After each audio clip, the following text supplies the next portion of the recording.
Dobar dan, dobrodošli u Pola sata Demostata, ja sam Marija Stojanović, a moj današnji gost je njegova ekscelencija, ambasador Velike Britanije u Srbiji, Edvard Ferguson. Mr. Ferguson, thank you for taking time to speak to Demostat, and welcome. Thank you very much. It's great to be here. My first question is, you have been visiting different parts of Serbia since you took office last year. What are your impressions of the people you have met so far in this country? Well, I think my overwhelming impression is just of how warm, how welcoming, how very generous people have been to me and my family. As you say, we've been very lucky. We've been able to explore quite a lot of Serbia. I was driving back from Kopaonik last week through these amazing vineyards, which it was like driving through Tuscany. I mean, it's such a beautiful country. People are so wonderful. We've had wonderful meals and tried fantastic food and wines and so on. So I think overall, we just feel very, very happy and very lucky to be here. Great. What is your assessment of the current British-Serbian relations? Is there any room for improvement? There's always room for improvement, absolutely. And I think we have a good relationship, and there is a lot going on in the relationship.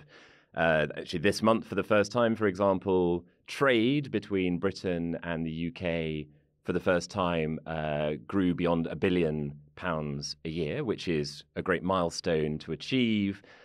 Britain is actually the third for trade in services with Serbia and so on. So just in that economic space, there's a lot going on, but there's absolutely lots and lots of opportunities to do more. And if I think about our relationship today, with how our relationship has been at points over the last 200 years, because we've been friends for a long time, I think, including when we were allies through 2 world wars, then I think there is definitely room to build a more modern, a more positive, a more dynamic, a more forward-looking relationship. And I think that's really my core aim as ambassador here. What is your view on the economic relations between the UK and Serbia, including the investments in the IT industry? And also the UK, as we know, third rank globally for investment into the artificial intelligence. So do you think that there is also any room for improvement in this area when it comes to economy? Absolutely. I think even in the last 3 years, I think we've seen our trade grow from around £700 million a year to about £1 billion. So it's growing quite fast. What I'm really excited about is that it's growing in some of those areas of the very modern economy. You mentioned the digital sector. There are some fantastic digital skilled professionals in Serbia who are building brilliant businesses. And a lot of them are now just kind of, organically connecting with Britain, and particularly with London as the digital capital of Europe. And I think that's really exciting. Serbia is very ambitious in areas like biotechnology and AI. Again, I think those are areas where we can work together. And then when I think about some of the big investments that Serbia is planning as well, the government has this very ambitious program leading to the Expo in 2027. And I think Britain will hopefully be an important part of that, particularly by providing financing to support some of these big projects in infrastructure development, in building renewable energy, for example, in hydro or in solar. But that will also be a way to bring new British companies into Serbia who might not have experienced it before. So for me, that's a really big priority, is trying to grow our trade relationship, trying to grow that really modern partnership. You already mentioned the long history of good relations between our two countries. Among other things, Great Britain and Serbia were allies in both world wars. Mm-hmm. Let us remember, for instance, the enormous contribution of the British nurses and doctors during the First World War who came here to help the Serbian people. Why, in your opinion, these bright examples of cooperation are often forgotten? It's a good question. I mean, I'm pleased to say that actually they're not always forgotten at all. And since I've been here, I've been to places like Mladenovac and Kragujevac, and there have been other events in Vranje, for example, where actually some of those stories are remembered by the local communities in a way I find very moving. And there are some fantastic stories about those partnerships, particularly around women who played a really important role in the First World War. Women like Elsie Inglis, who was a Scottish doctor who brought 1,000 women to Serbia, not just in the middle of the First World War, but at the time of a typhus epidemic, as doctors, as nurses, as drivers, as orderlies, and helped save tens of thousands of lives. So I think we should talk more about our past. We have a very long history going back to 1837, which is when the first British consul, my first predecessor, arrived here. So I think, it is really important to talk about the past and to celebrate that. But again, we also need to think about the future and how do we build on some of those stories and think about what's the modern version of those stories as well. You stated that it was a pity that many people in Serbia had a better opinion of Russia than of Britain and the West. The numerous research conducted by Demostata also demonstrated a high degree of anti-Western campaigning in the vast majority of the media outlets in Serbia. This campaign is sophisticated on the RTS, whereas it is naked in other pro-government media outlets. At the same time, there is a widespread pro-Russian disinformation campaign. Is there any remedy for it? Well, I think there is. I mean, in any country in the world these days, there is a lot of information and a lot of disinformation. I think it is certainly true that there is a lot of Russian information and disinformation in Serbia. Some of that comes through Russian government outlets like Russia Today or Sputnik. Some of it through Serbian outlets in either traditional or social media.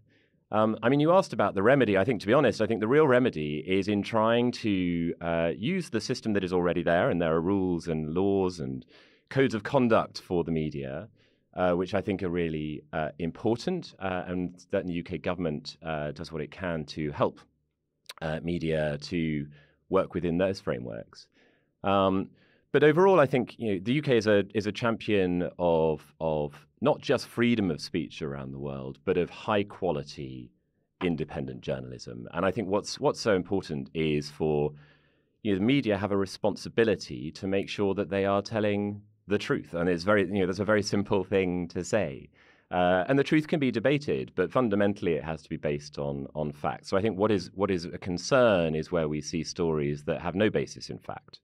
That's something that I think it does not serve democracy, it does not serve citizens well. And certainly from the UK perspective, I think we will always try to tell the truth and try to explain. We might have different perspectives on things, but let's keep within the boundaries of objective fact, and then I think we can start to build a conversation and a relationship there. Thank you. In Serbia, there are conspiracy theories about the involvement of the British people in almost all bad situations that are happening in this country, as well as in the Balkans.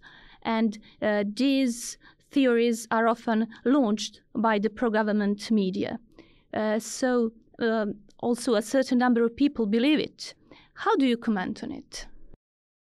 Well, there are some very interesting stories about things that Britain or British embassies or British agencies and so on have been involved in. And I've worked in the region in Bosnia and Herzegovina as well. And so this is not a new phenomenon for me. In fact, when I first arrived in the Balkans 10 years ago, the first new phrase I learned in your language was teoria zavere.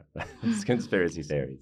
And I came to understand just how much these are prevalent within your media.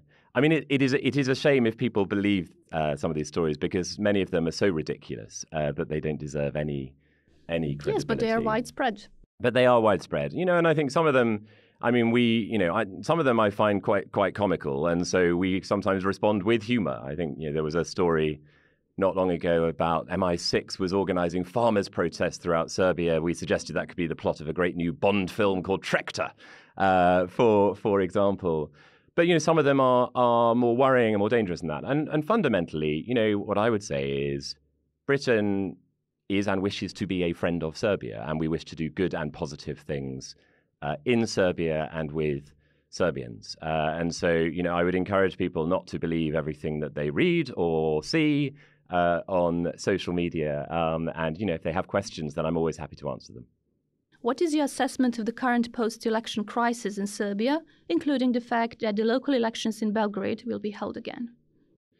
So obviously we had the elections in December, and quite recently ODIHR, which is the OSCE's election monitoring body, has produced its final report. The UK supported the ODIHR mission, both financially and with people, and we think it's a really solid piece of work with some important recommendations. And I think we are very keen to see those recommendations implemented and meaningful progress made on those before further elections happen. So I think it is, I'm pleased to see that the Belgrade elections will be run now, I think on the 2nd of June, the president's saying, rather than at an earlier date, because I think that gives a bit more time for some of those important recommendations to be implemented. And we have certainly offered our help and support, should that be needed, to try and make some progress there. You have already mentioned the ODIHR mission. So do you expect the government and the opposition parties to start a meaningful and fundamental dialogue on the improvement of the electoral conditions in the near future, having in mind the fact that the relevant international institutions and bodies, such as the European Parliament and ODIHR, insist on it? So I think we support an inclusive process that gets all the kind of expertise in the room to try and deliver against these recommendations, some of which are quite challenging to deliver. So I think more heads are better than fewer as a rule. What is your assessment of the current media situation in Serbia? The monitoring done by Demostata on the Serbian national broadcaster, RTS, showed that there was a strong censorship of the critics of the government, as well as that many social problems were swept under the carpet. So I think on this issue, again, I would say that my view is that any democracy anywhere in the world requires its citizens to have access to a range of information, but that information should all be based on facts as far as possible, and then to enable citizens to make their choices about what direction they want their country to go in and who they want their leaders to be. So I think it is really important, certainly in my country as much as anywhere else, that voters have access to a full range of information from government, from opposition, and so on. And I think that is something that ODIHR again has pointed out in its report, that it is important that all political options have access to media so that citizens have access to that information and can make informed choices. So you're an optimist? I judge things based on progress rather than hope. So I think, we will certainly, as I say, do what we can to support a process of implementation, but we're at an early stage at this point. I think it is good that the government has formed a working group that has met a few times, including with international experts, has asked for further support. And again, we're very happy to provide that support. But really, I think the proof will be in the implementation and the detail of what is done. What do you think about a stalemate in the Brussels dialogue on the normalization of relations between Belgrade and Pristina? Do you expect that Pristina will soon meet the obligation regarding the formation of the Association of Serbian Municipalities? So I think overall it is disappointing that we haven't seen more progress towards long-lasting normalization of relations between Belgrade and Pristina. I think that is in everyone's interest, certainly economically. The first things investors are looking for is stability and that sense of a forward-looking political economy. And so, we are absolutely, it is an EU-led process, but the UK is very strongly supporting it. We have seen, I think, some progress in recent months, and we've seen decisions, for example, on license plate recognition. I think just today, the Kosovan government has made a decision to implement the Constitutional Court's ruling on the Dečani Monastery and its ownership by the Serbian Orthodox Church. That is, so where we see progress, that's very good. We will praise it and encourage it. But we have also seen some really problematic issues that have not helped to create a positive atmosphere or environment for progress. And when it comes to the Association of Serbian Municipalities, do you expect any progress to be made anytime soon? So I think that is one of the long-standing recommendations, and it is a long-standing recommendation that has still not been implemented by the Kosovan government, and we encourage them to implement it as soon as possible, just as we encourage Serbia on its side to implement commitments that it is signed up to. The Ohrid framework agreement that was reached between President Vučić and Prime Minister Kurti last year sets out a whole range of commitments that both sides need to fulfill to create a better environment. We very much encourage them to show the political leadership to make that progress. What is your view on the current situation in Ukraine and the impact of the war on the political developments in the Western Balkans as well? Well, I think overall what's going on in Ukraine is just awful. I saw the other day the film 20 Days in Mariupol that just won an Oscar this week as the best documentary, and it was one of the hardest things I've ever watched. The awful trauma that is being inflicted upon the citizens of Ukraine who, have done nothing to deserve Russia's illegal, unprovoked invasion. Is unacceptable. And the UK, very, very strongly is supporting Ukraine in very practical ways, politically, economically, in terms of military equipment, and so on. We, from a Serbian perspective, from the Western Balkans, no one is immune from this. I mean, fundamentally, what President Putin is seeking to do is to re-energize the idea that might is right, and that strong countries can invade their weaker neighbors with impunity. And I think that is a very dangerous concept. It's a concept that we hoped had died with the Second World War. Re-energizing that idea is a threat to the whole of European security and to the world's security. So I think it is in everyone's interest that we all pull together, we all make clear to Russia that it needs to stop and it needs to pull back from Ukraine, and Ukraine needs to be allowed to rebuild as a sovereign, free and independent nation. This question has nothing to do with politics, but football is most popular sport both in the UK and here in Serbia. Have you so far watched any football games in Serbia, and which football club do you support in the UK? So I have seen some. So I went to watch Red Star play Manchester City, which was a very, very cool thing to do. And I also, because I'm a diplomat, I have to be even-handed. So I also went to watch a Partizan basketball match. And I think overall, my impression would be just the atmosphere in your stadiums during sports matches is so exciting. And so, I'm really looking forward to the day when Serbia will be playing England or one of our national teams, and to really a fantastic atmosphere that you guys create. And when it comes to the football clubs in the UK, which one do you support? So, look, to be honest, I'm more of a rugby and a cricket man than a football man. But I would say Newcastle because my son is a passionate Newcastle supporter. So Newcastle it is. Great, thank you. So, Your Excellency, do you have any message which you can deliver to the Serbian audience? I mean, really, just to say I'm still a very new ambassador. I've been here for 6-7 months now. But I'm really ambitious, and I want to make to build a much more positive, modern, forward-looking relationship with Serbia. We won't always get it right. We won't always agree.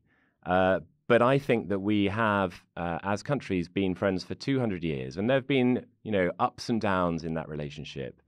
I think what's most important is that we listen to each other, that we respect each other, and that we try and find a way to build a really exciting and positive relationship together. So, I would just encourage your audience, if they to reach out to us, to give us ideas about what we could be doing, about how we could build a more vibrant relationship with Serbia, because I'm absolutely open to ideas.